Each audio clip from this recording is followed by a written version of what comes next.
Inflammation may be the reason a cut closes, an infection gets contained, and damaged tissue begins to rebuild. It is one of your body's oldest survival tools. But imagine a city that declares an emergency and never fully cancels it. The sirens become background noise. Roads stay blocked.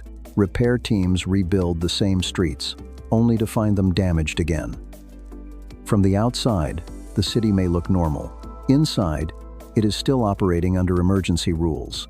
That is one way to understand chronic inflammation. Not as a dramatic fire burning everywhere, but as a protective response that has lost its clean ending. So why doesn't the body simply switch it off? Can inflammation continue without obvious redness or swelling? And where does autoimmune disease fit into the picture? To answer those questions, we need to follow the emergency from the first alarm to the moment the order to stand down never arrives. This video is for education only and is not medical advice. Fatigue, pain, brain fog, digestive changes, and sleep problems can have many possible causes. They cannot diagnose chronic inflammation or autoimmune disease. If symptoms are persistent, new, or worsening, speak with a qualified healthcare professional. Every healthy city needs an emergency system. When a pipe bursts or a building catches fire, sensors send an alarm. Roads close, resources are redirected, and first responders contain the damage and make space for repair. Your tissues follow a similar logic. When immune cells detect infection, injury, or cellular damage, they release chemical messages. Nearby blood vessels change, allowing fluid and immune cells to enter. Neutrophils arrive quickly, while macrophages organize cleanup and repair. Redness, heat, swelling, pain, and temporary loss of function are not meaningless malfunctions. They are signs that normal operations have been interrupted on purpose. This is acute inflammation, rapid, focused, and usually temporary. But removing the threat is only half the job. Once danger is controlled, the body must stop calling in responders, clear spent immune cells, quiet inflammatory signals, and shift toward repair. Scientists call this resolution. Resolution is not the absence of action. It is an active change of command. In our city, it is the moment the barricades come down and normal traffic returns. That transition separates a successful response from an emergency that becomes a way of life. If the original trigger remains, if new damage keeps appearing, or if the resolution program does not complete, the alarm may continue. Now the response begins to change. Acute inflammation is a concentrated wave with a defined target. Chronic inflammation can continue for months or years as tissue receives persistent danger signals. Macrophages and lymphocytes become more prominent, while inflammation and repair happen at the same time.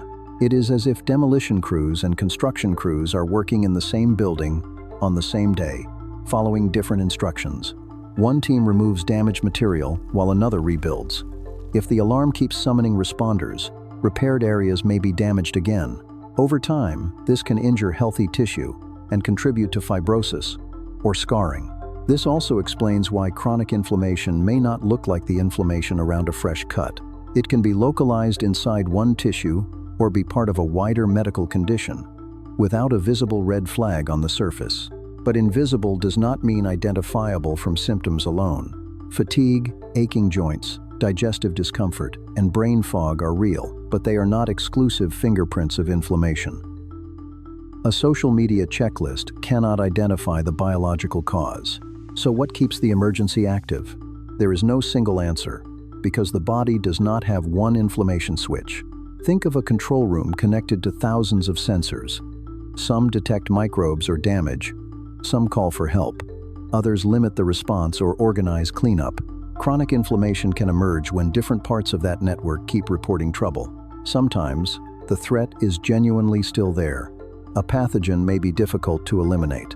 Sometimes, repeated irritation interrupts every return to normal.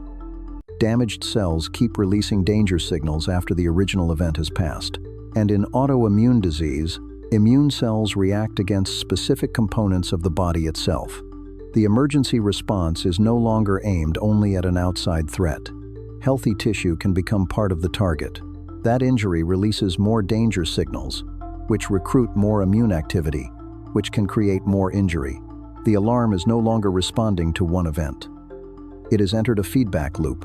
This loop helps explain one of the strangest features of chronic inflammation. Defense and repair can become tangled together. Macrophages show why. They destroy threats, clear dead cells, coordinate immune activity, and shape repair according to the signals around them. When danger signals persist, immune cells may remain activated. Molecules useful during a short emergency can harm nearby tissue when their release continues. The damaged tissue then sends out more warning signals. Meanwhile, repair processes may keep laying down structural material. In some organs, repeated repair gradually creates stiffness or scarring. So chronic inflammation is not merely an alarm making noise. It can begin remodeling the building while people are still living inside it. This brings us to a common question. Does chronic inflammation cause autoimmune disease, or does autoimmune disease cause chronic inflammation? The most accurate answer is that the relationship can run in both directions, depending on the disease and the person. Autoimmune disease involves a breakdown in immune tolerance, the mechanisms that normally help the immune system avoid attacking the body's own components. When that tolerance fails, immune activity can repeatedly injure tissue and sustain inflammation. Inflammation can also change how immune cells interpret material from damaged tissue. In a susceptible person, alongside other factors, this may support autoimmune processes, but these two terms are not interchangeable. Chronic inflammation can occur for reasons that are not autoimmune, and having fatigue, pain, digestive symptoms, or brain fog does not establish either condition. Even common blood tests do not provide a simple verdict. C-reactive protein, or CRP, and erythrocyte sedimentation rate, or ESR, may indicate inflammation, but they are more like smoke detectors than security cameras. They signal activity without showing its source, location, duration, or whether autoimmunity is responsible. Clinicians interpret those results alongside symptoms, medical history, examination, and more targeted testing. After 40, this picture may feel even more complicated. Immune regulation changes with age. Researchers use the term inflammaging to describe a tendency toward persistent, low-grade inflammatory activity associated with aging. For women, the menopausal transition adds another system. Estrogen interacts with immune and metabolic pathways, so changing hormone patterns may influence inflammatory signaling, sleep, temperature regulation, and body fat distribution. But menopause is not simply an inflammatory disease, and inflammation is not the hidden answer to every symptom after 40. Hot flashes may disrupt sleep. Poor sleep can affect immune regulation. Body composition, stress, medications, infections, and existing conditions may overlap. The control room is receiving messages from many systems at once. That is why medical evaluation asks more than, "Am I inflamed?"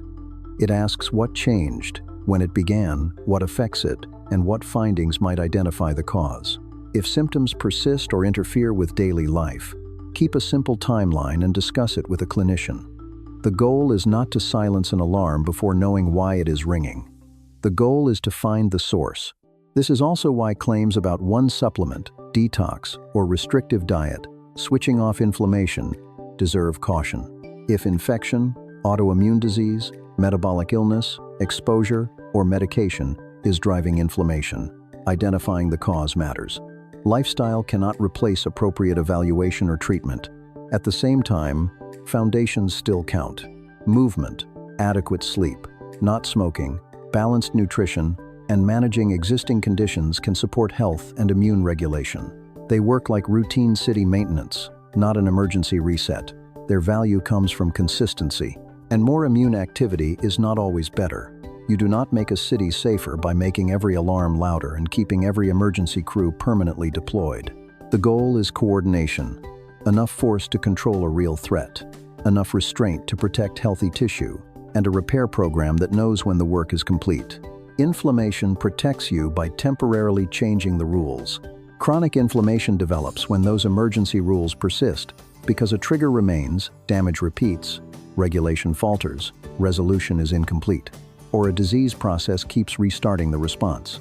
It may be quiet, it may be localized, and it cannot be diagnosed from a vague list of symptoms alone. Most importantly, chronic inflammation is not the same as autoimmune disease. even though the two can reinforce each other in certain conditions. Your immune system does not need to be stronger at all times. It needs to know what deserves an alarm, how much force to send, and when the city is safe enough for the sirens to stop. If this explanation helped you see inflammation differently, subscribe to Inside Immunity and turn on notifications. And tell us in the comments, which idea surprised you most, that resolution is an active process, or that chronic inflammation and autoimmune disease are not the same thing?